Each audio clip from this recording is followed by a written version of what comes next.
चलिए हमारा next topic है ऑर्गेनाइजेशनल बैरियर्स, मतलब कि कोई भी ऑर्गेनाइजेशन में क्या प्रॉब्लम्स आती है कम्युनिकेट करते समय। तो सबसे पहला है ऑर्गेनाइजेशन रूल एंड रेगुलेशन। जैसे कि टॉप लेवल मैनेजमेंट होता है, मिडिल लेवल मैनेजमेंट होता है, आप यहाँ पास दे सकते हैं। ऊपर टॉप लेवल मैनेजमेंट है, बीच में मिडिल लेवल मैनेजमेंट है और नीचे लोअर लेवल मैनेजमेंट है। जब भी लोअर लेवल मैनेजमेंट को कम्युनिकेट करना होता है कोई भी इंफॉर्मेशन के लिए, तो किसके पास जाता है? वो मिडिल लेवल मैनेजमेंट के पास जाता है। मिडिल लेवल मैनेजमेंट अगर उसकी बात सुनता भी है तो अगर नहीं भी सुनता है तो वो क्या करता है, अपने टॉप लेवल मैनेजमेंट को बताता है कि लोअर लेवल मैनेजमेंट में ये प्रॉब्लम चल रही है। हो सकता है वो ना भी बताए। तो ये सबसे बड़ी गलती होती है यहाँ पास कि जो भी ऑर्गेनाइजेशन होता है वहाँ पास यहाँ पर बताना चाहिए लोअर लेवल मैनेजमेंट का, वहाँ पास प्रॉब्लम सॉल्व करना चाहिए। तो यहाँ पास बहुत सारे ऑर्गेनाइजेशन गलती करते हैं, लोगों से कम्युनिकेट, अपने एम्प्लॉय से कम्युनिकेट करने में काफ़ी गलती करते हैं। ओके, दूसरी चीज़ आती है हियरार्चिकल रिलेशनशिप। जो टॉप लेवल मैनेजमेंट होता है, जो टॉप लेवल मैनेजमेंट होता है मिडिल लेवल मैनेजमेंट से रिलेशन नहीं बना पाता है, middle level management lower level management से रिलेशन नहीं बना पाता है। तो ये सबसे बड़ी कमी होती है ऑर्गेनाइजेशन में। ऑर्गेनाइजेशन में टॉप लेवल, मिडिल लेवल और लोअर लेवल मैनेजमेंट हमेशा कम्युनिकेशन करके रिलेशन बनाकर रहना चाहिए। यहाँ पास बहुत लोग क्या करते हैं, बहुत कोई मैनेजर घमंडी होता है, वो अपने एम्प्लॉय से बात नहीं करता ठीक से, ज़ोर से चिल्ला के बात करता है। या फिर टॉप लेवल मैनेजमेंट अपने मैनेजर से अच्छे से बात नहीं करता, मैनेजर अपने एम्प्लॉय से बात नहीं करता। तो यहाँ पास रिलेशन बनाना बहुत ज़रूरी है। लेकिन कोई कोई ऑर्गेनाइजेशन में बोलता है कि हमारा बॉस ही बहुत ही बेकार है, मैं ये ऑर्गेनाइजेशन छोड़ के जा रहा हूँ, मैनेजर बहुत ही ख़राब है, मैं यहाँ से जा रहा हूँ। तो सबसे ज़रूरी चीज़ होती है यहाँ पास की रिलेशन बनाना है। यहाँ पास बहुत सारी गलती होती है कि रिलेशन नहीं बनाया जाता है। दूसरी चीज़ अब आते हैं लैक ऑफ स्टाफ मीटिंग्स। मतलब कि कोई कोई ऑर्गेनाइजेशन में ऐसा होता है कि मीटिंग्स नहीं लिया जाता है। एम्प्लॉयज़ को अगर कोई प्रॉब्लम्स होती है तो वहाँ पास मीटिंग्स नहीं लिया जाता है कि वो चलो देख लेंगे बाद में, ऐसे कह के बात टाल दिया जाता है। तो ये सबसे बड़ी गलती होती है यहाँ पास कम्युनिकेट करने में। जो लोअर लेवल मैनेजमेंट होता है वो बता नहीं पाता है अपने अपर लेवल मैनेजमेंट को कि मुझे ये प्रॉब्लम हो रही, मुझे यहाँ का पानी अच्छा नहीं लग रहा है, बिजली बराबर नहीं आती, यहाँ पास बार बार कट हो रहा है, काम कैसे करें। तो यहाँ पर सबसे ज़रूरी चीज़ होती है कि एक ऑर्गेनाइजेशन में महीने में एक बार एटलीस्ट मीटिंग बैठानी चाहिए स्टाफ की, ताकि जितना भी प्रॉब्लम हो वहाँ पास कम्युनिकेट करके सॉल्व किया जा सके। ओके, अब आते हैं नेक्स्ट पुअर चॉइस चैनल। जैसे कि हम देख पा रहे हैं कि आज पहले के टाइम में क्या देखते थे कि वीडियो कॉन्फ्रेंसिंग नहीं हुआ करता था। कोविड के पहले से देखते थे वीडियो कॉल होता था लेकिन ऑनलाइन पढ़ाई नहीं हुआ करता था, बहुत ही कम होता था।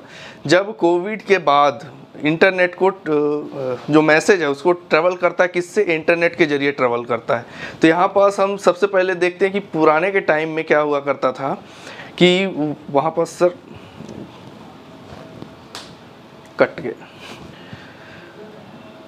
बहुत से पहले के टाइम में हम जाते हैं, पहले के टाइम में क्या करते थे, बच्चे बैठे रहते थे, हम बोर्ड में उन्हें पढ़ाते थे। आज के टाइम में टेक्नोलॉजी क्या हो गया है, एडवांस हो गया है। जैसे कि मैं यहाँ पास पढ़ा पा रहा हूँ, आप ये वीडियो आप बाद में देख सकते हो, ठीक है। तो उसी तरह ऑर्गेनाइजेशन में क्या है कि जैसे किसी को इन्फॉर्मेशन पहुँचाना होता है तो यहाँ पास हम पुअर चॉइस चैनल का उपयोग करते हैं। यहाँ ईमेल का टाइम चल रहा है लेकिन जो एम्प्लॉय होता है, जो मैनेजर होता है, वो टेक्नोलॉजी से परिचित नहीं है तो वो क्या करता है, मैसेज करता है। मैसेज करता मतलब टेक्स्ट मैसेज करता है, इनबॉक्स करता है। तो यहाँ पास सबसे बड़ी गलती होती है पुअर चॉइस चैनल। मतलब कि अगर ईमेल का टाइम चल रहा है तो ईमेल से कम्युनिकेट करे, ईमेल से कोई मैसेज करे। तो यहाँ पर सही चॉइस क्या होता है, ईमेल से कम्युनिकेट करना। मतलब कि हमें टेक्नोलॉजी से कोई हम उसे जानते भी नहीं है कि टेक्नोलॉजी क्या होती है, तो हम वापस क्या करते हैं, टेक्स्ट मैसेज करते हैं। मतलब हम बहुत पीछे चल रहे होते हैं। तो यहाँ पास बहुत ज़रूरी होती है टेक्नोलॉजी को जानना, ताकि आने वाले टाइम में हमें बहुत आसानी हो कम्युनिकेट करते वक्त। चलिए हमारा नेक्स्ट टॉपिक है इमोशनल बैरियर्स। इमोशनल बैरियर्स मतलब कि हम कभी भी कम्युनिकेट करते हैं तो हमें वहाँ पास इमोशन का भी ध्यान रखना होता है। जैसे कि किसी ऑर्गेनाइजेशन में सेलेक्टिव प्रिस्क्रिप्शन, मतलब कि जैसे कि कोई एम्प्लॉय को कोई प्रॉब्लम है, कोई इन्फॉर्मेशन या फिर कोई इन्फॉर्मेशन पहुंचानी हो, बताया इतना है, इतना सब कुछ बताया है, लेकिन जो मैनेजर होता है, जो टॉप लेवल मैनेजमेंट होता है, वो सिर्फ इतना ही कैच करता है। मतलब कि बहुत ही कम कैच करता है और बोलता है कि ठीक है चलो हम देख लेंगे।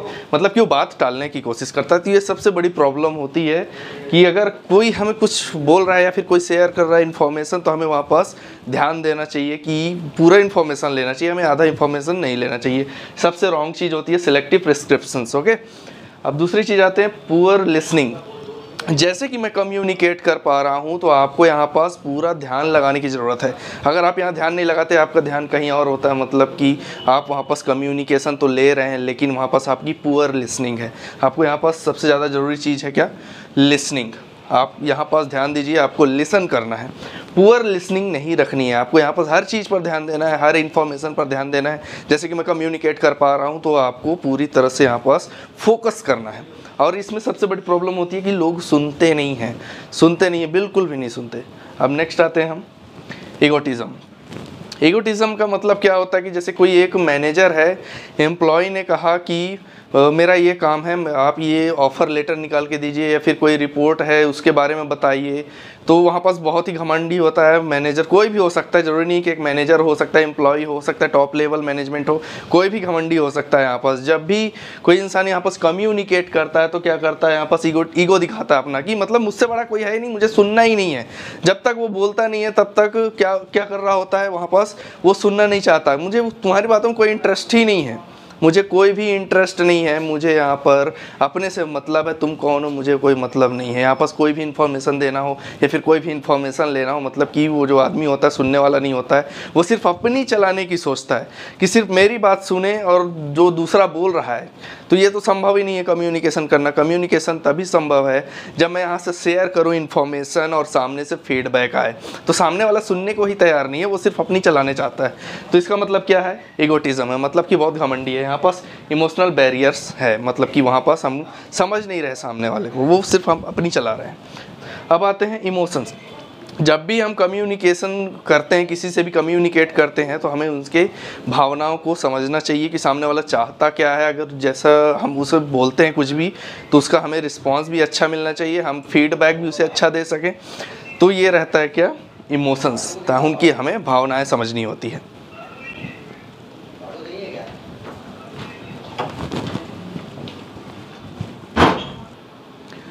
चलिए, हमारा नेक्स्ट टॉपिक है पर्सनल बैरियर्स। पर्सनल बैरियर्स मतलब कि हम अपनी ज़िंदगी में पर्सनल चीज़ लेते हैं, मतलब खुद पर कम्युनिकेट करने की कोशिश करते हैं, दूसरों के साथ कम्युनिकेट करने की कोशिश करते हैं। तो सबसे पहली चीज़ आती है लैक ऑफ टाइम। जैसे कि 5 मिनट की चीज़ को मैं 3 मिनट में समझा रहा हूँ, मतलब कि शॉर्ट में समझा रहा हूँ, मतलब सामने वाला समझ ही नहीं पा रहा है। इसको क्या बोलते हैं? Lack of time. मतलब 5 मिनट की चीज़ को मैं 3 मिनट में समझा रहा हूँ, मतलब शॉर्ट में समझा रहा हूँ। ओके।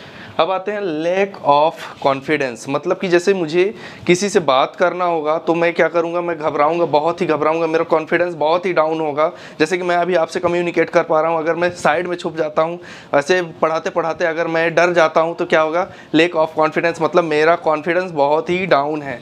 यहाँ पास जब भी आप कॉन्फिडेंस के साथ जब बोल रहे होते हो, तो यहाँ पास आपका कॉन्फिडेंस बिल्ड हो रहा होता है। तो यहाँ पास पर्सनल बैरियर्स में आता है कि मतलब कि अनकॉन्फिडेंस महसूस करते हैं वहाँ पास। ओके।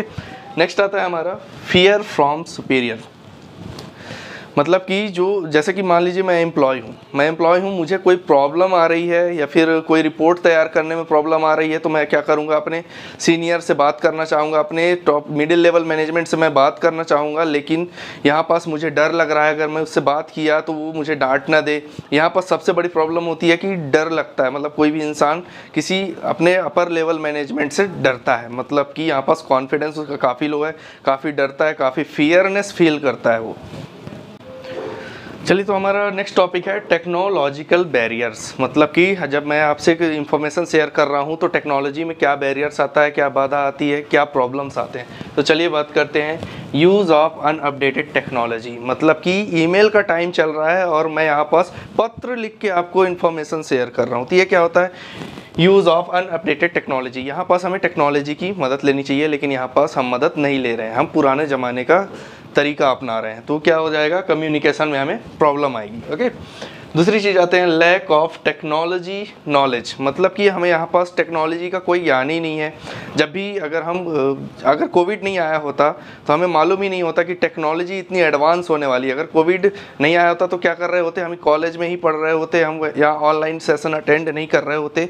तो यहाँ पर सबसे बड़ी प्रॉब्लम होती है कि लैक ऑफ टेक्नोलॉजिकल नॉलेज। अगर आपके पास टेक्नोलॉजिकल नॉलेज नहीं है, जैसे कि कोई पढ़ा लिखा व्यक्ति नहीं है, वो मोबाइल चलाना भी नहीं जानता, लेकिन आज के टाइम में कोविड के बाद सभी भी मोबाइल चलाना बिल्कुल जान चुके हैं, ठीक है। जो पढ़ा लिखा है वो तो चलाता ही है, जो अनपढ़ है उसने भी मोबाइल चलाना सीख लिया है। मतलब कि यहाँ पास लेक ऑफ टेक्नोलॉजिकल नॉलेज, यहाँ पास बहुत लोग ऐसे हैं जो टेक्नोलॉजिकल नॉलेज लेते ही नहीं हैं।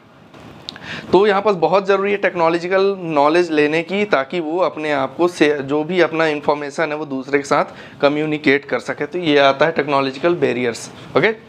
अब दूसरी चीज़ आते हैं टेक्निकल नॉइज़ में। टेक्निकल नॉइज़ जैसे कि कोविड के टाइम में सभी कॉलेज सभी स्कूल बंद था, सब ऑनलाइन क्लास ले रहे होते थे, ठीक है। तो वहाँ पास क्या, एक एग्जांपल ले लेते जूम का, ठीक है।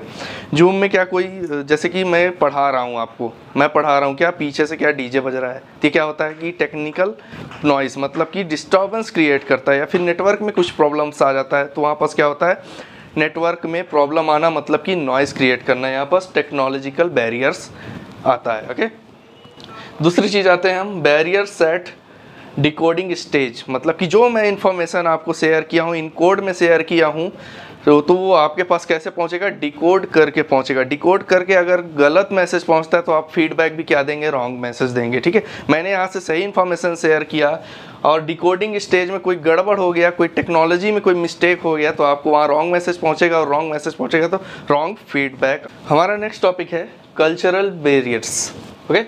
इसमें पहला है adopting to the behaviours of group. जैसे कि कोई जॉइंट फैमिली है, कोई नया मेहमान आता है हमारे साथ रहने के लिए। जॉइंट फैमिली में काफ़ी सारी दिक्कतें होती है, अगर वो जॉइंट फैमिली में अगर नहीं रहा है तो हमें काफ़ी सारी दिक्कत होती है। यहाँ पास कम्युनिकेट करने में बहुत दिक्कत होता है, हमें एडजस्ट करने में बहुत दिक्कत होता है। तो ये क्या है, कल्चरल बैरियर्स है। यहाँ पास हमें साथ में रहना चाहिए, ग्रुप में मिलकर रहना चाहिए। जैसे एक फैमिली, जॉइंट फैमिली है, वहाँ पास साथ में रहना चाहिए, वो कम्युनिकेट करने का अच्छा जरिया हो सकता है। लेकिन बहुत लोग क्या है, एडजस्ट नहीं कर पाते, ओके।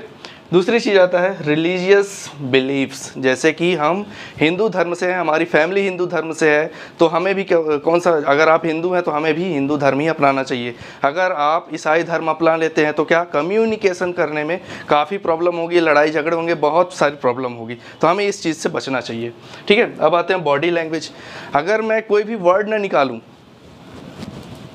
तो आपको क्या समझ में आया, कुछ भी नहीं समझ में आया। यहाँ पास क्या है कि बॉडी लैंग्वेज भी बहुत ज़्यादा ज़रूरी है किसी भी चीज़ को कम्युनिकेट करने के लिए, साथ में वर्ड का भी यूज़। अगर मैं कोई भी आवाज़ नहीं करूँगा तो आप क्या हो जाएगा, कंफ्यूज हो जाओगे। कैसे कंफ्यूज, की कुछ समझ में ही नहीं आ रहा है, तो मतलब यहाँ पास बॉडी लैंग्वेज का भी यूज़ बहुत ज़रूरी है। तो बैरियर्स ऑफ कम्युनिकेशन का टॉपिक खत्म हो चुका है। अब यहाँ पास नया टॉपिक शुरू करेंगे, how to overcome communication barrier, मतलब कि जो भी बाधा आती है हम उसको रोक कैसे सकते हैं, ओके। चलिए स्टार्ट करते हैं।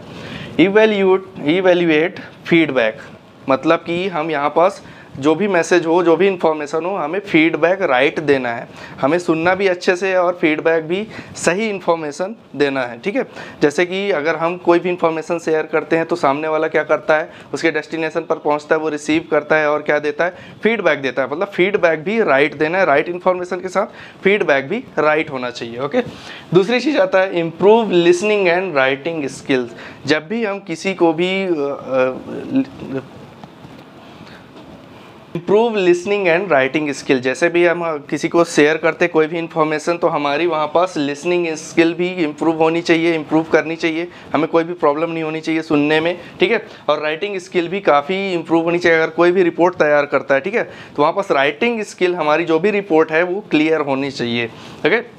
Avoid gap. अवॉइड गैप का क्या मतलब है कि जो भी इन्फॉर्मेशन है वो हमेशा फुल इन्फॉर्मेशन होनी चाहिए, उसमें कोई भी गैप नहीं होना चाहिए। लगातार कम्युनिकेट करते रहना चाहिए, जो सामने वाला पूरी तरह से सुन सके, उसकी लिसनिंग स्किल इम्प्रूव होगी।